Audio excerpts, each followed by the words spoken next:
Hello, good morning. Um,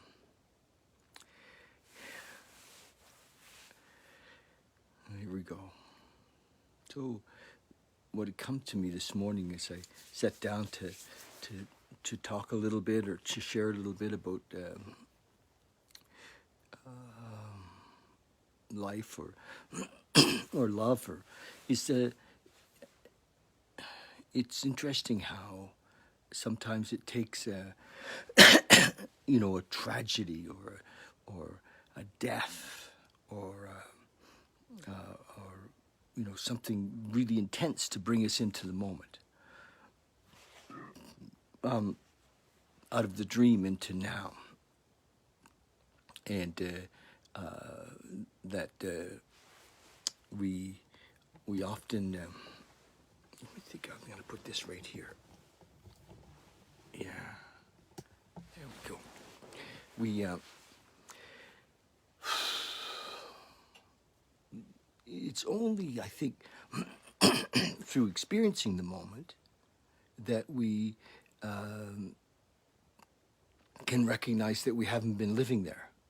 And so there's many ways to kind of drop into it. Sometimes it happens in meditation, doing the Satori experience or the enlightenment intensive experience is certainly a way to be there. And once you've started to experience it and recognize it as that, you want to be there all the time. It'll be like, how do I get free of the how do I get free of the persistent mind, which keeps me, in the future or the past, and that should, hopefully, will become your question. How do I do that? How do I get free of the persistent mind, which keeps us in the future or the past? Which, it's our mind, our perception of life that keeps us from seeing what's really here in the moment, the freedom of the moment, experiencing love, experiencing bliss and joy, because we have a story going in our mind, or in our consciousness at that level of danger and unsafe and generally a fear-based story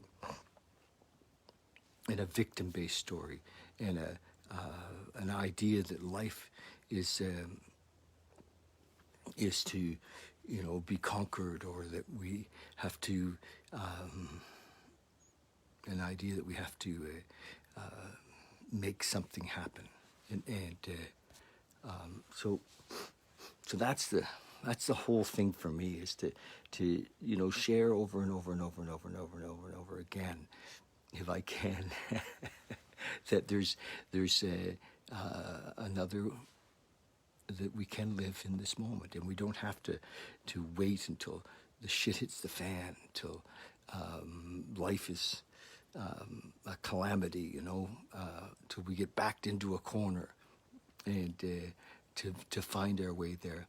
I remember as a kid, every once in a while, I would end up in a jail, and when that would be when I'd be praying, I'd be saying, God, get me out of this one.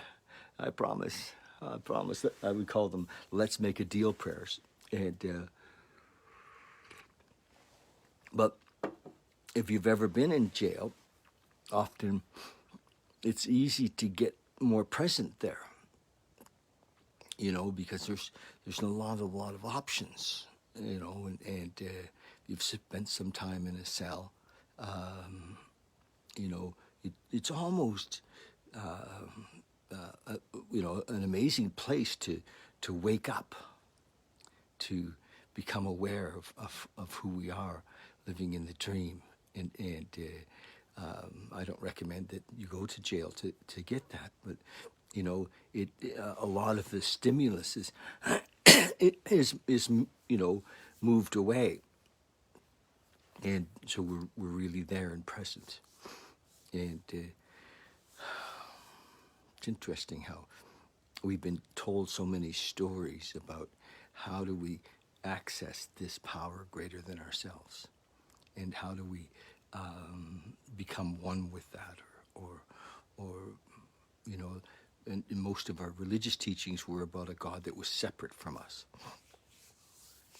And in a way, at one time, it did seem separate, because I was living in self-will and trying to get my way, trying to organize the world to suit me. And if you're doing that, you'll feel a constant feeling of anxiety or fear or restlessness, and you may be in complaint and judgment, and so those are the symptoms of living a self-centered life, and nobody likes to think that we're self-centered, but those are the symptoms of that. And for alcoholics and addicts, when we're living that way, the only way to deal with the pain is to drink and use, because it is painful. So, but there's a way out. There really is. And so if you ever want to talk about it, I'm here for you for that. That's my job.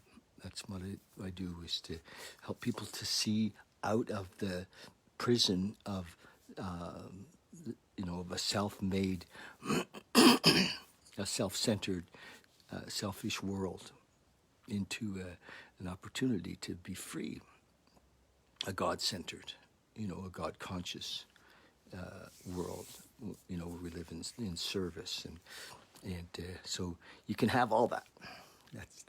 It's just there. It really is. A couple of things. Some of you know, if you've watched my videos this week, I had a cold, and I was feeling pretty punky Monday and Tuesday and yesterday. Feeling much better today. Got my test results back. I don't have the virus. I'm free of that, and that's kind of fun, and that I'm sure no matter what had happened would have been fine. And the other thing I wanted to mention is that it's getting to be that time, Christmas time, and I have some things left, some singing bowls and salt lamps and meditation stools and all kinds of stuff on the website, and you could just call me or text me, and I go over the list. If you're looking for some in Calgary, if you're looking for local things, I could deliver it for you here in Calgary. So just wanted to mention that. So I've got a bunch of stuff, and maybe I'm going to start to kind of share that a bit. Sometimes it's hard for me because I don't seem to be focused in that direction these days, but I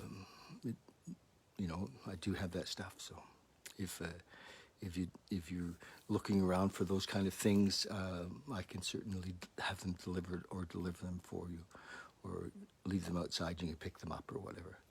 Okay, so I'm going to read from my little book here, and let's do this. I'm having trouble with the light, and there we go. I think that's better. How's that?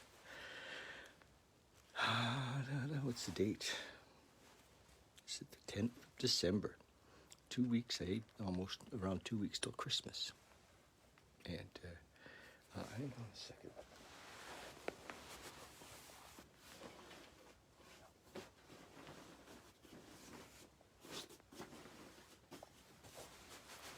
How's that? Better. It's an interesting light.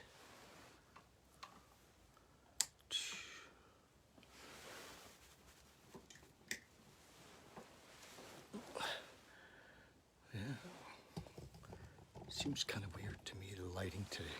Okay, because I've got a really bright sunlight shining in, and the camera is just, there we go.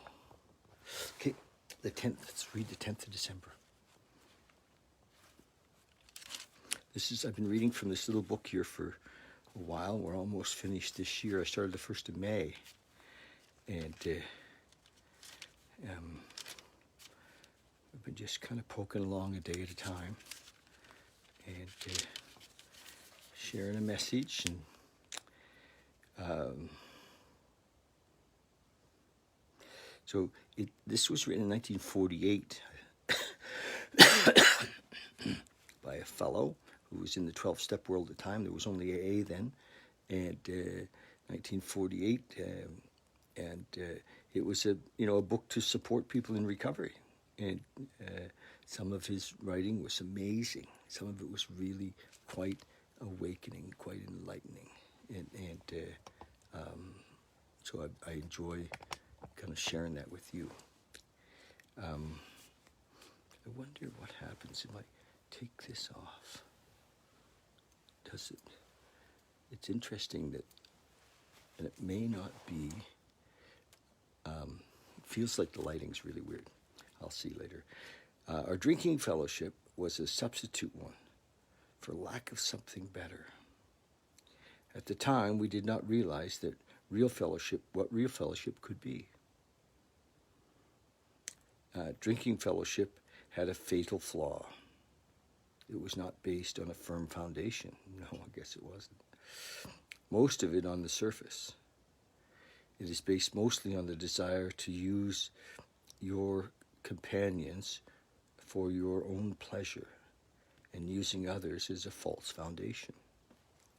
True. Drinking fellowship has been praised in song and story. The cup that cheers has become famous as a means of companionship.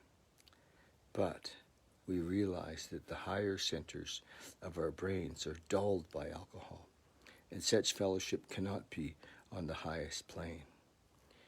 It is at best only a substitute. Do I see my drinking fellowship in its proper light? Interesting, eh? Our drinking buddies. I remember, it's been a while though. Meditation for the day. Set for yourself the task of growing daily, more and more into the consciousness of a higher power. And that's what I love to talk about. That's my thing, is,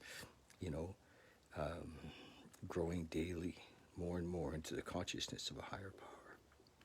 We must keep trying to improve our conscious contact with God. This is done by prayer, quiet times, and communion. That's exactly what we were just talking about. Often, all you need to do is sit silent before God and let Him speak to you through your thoughts. Try to think God's thoughts. Try to think God's thoughts after Him. When the guidance comes, you must not hesitate, but go out and follow that guidance in your daily work, doing what you believe to be the right thing. Isn't that, we're about to meditate in a minute. We're going to sit here and meditate for a little bit. And that's exactly why we're meditating, so that we can experience God consciousness. The moment, the isness. And then, we eventually hear the voice. And I know it sounds a little crazy, but we hear the voice. Prayer for the day. I pray that I may be still and know that God is with me. I pray that I may open my mind to the leading of the divine mind. So that's what happens. We connect our mind with the divine mind. The words are limited, but that's the essence of it. That is the essence of it. So let's have a sit, shall we? Would you like to meditate? We're going to meditate for a little bit. And yeah. Let's sit for a little bit. So find yourself a comfortable spot, and your feet on the floor, if you're sitting. Remember, the whole purpose, if there is a purpose, is to drop beyond the mind, to leave the mind, to leave the thoughts behind, to leave our conditioned beliefs behind, to leave our identities behind. We are not our identities. We are not our struggles. We are not our health, poor or otherwise. We're not our finances. We're not our relationships. We're not our thoughts. We're not our body.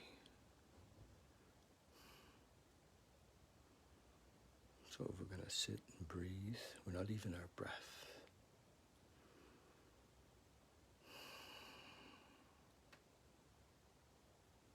Those are all part of the story. We are, in this moment, nothing. We surrender all of our ideas of who we are, all of our concepts of us, to be nothing in this moment.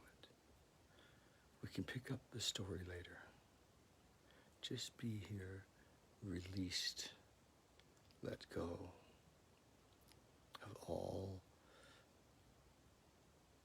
we think we might have been to who we are now. Just breathe. As we drop in and disappear into the ocean of divine thought. The ocean of divine thought.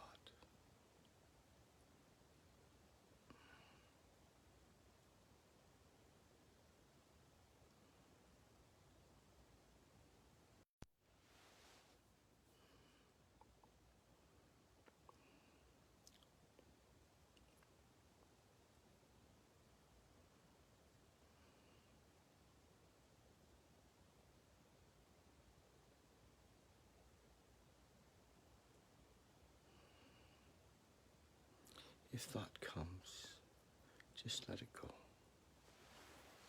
You're not your thought.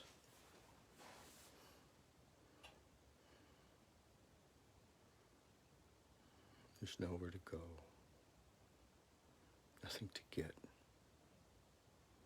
No next. Only now.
thoughts come, just see if you can not attach to them.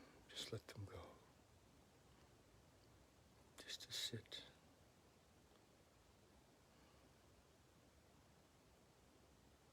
Nothing to do, nowhere to go. Nothing to be. No expectations. No next.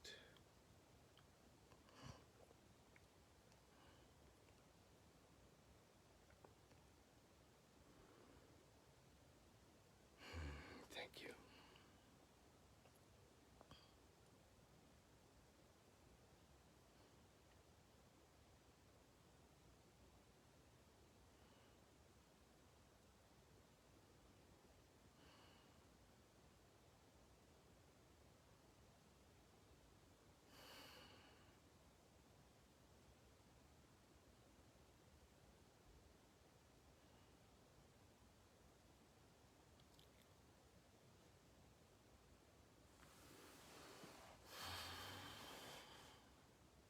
Sending lots of love, you guys. Love you lots.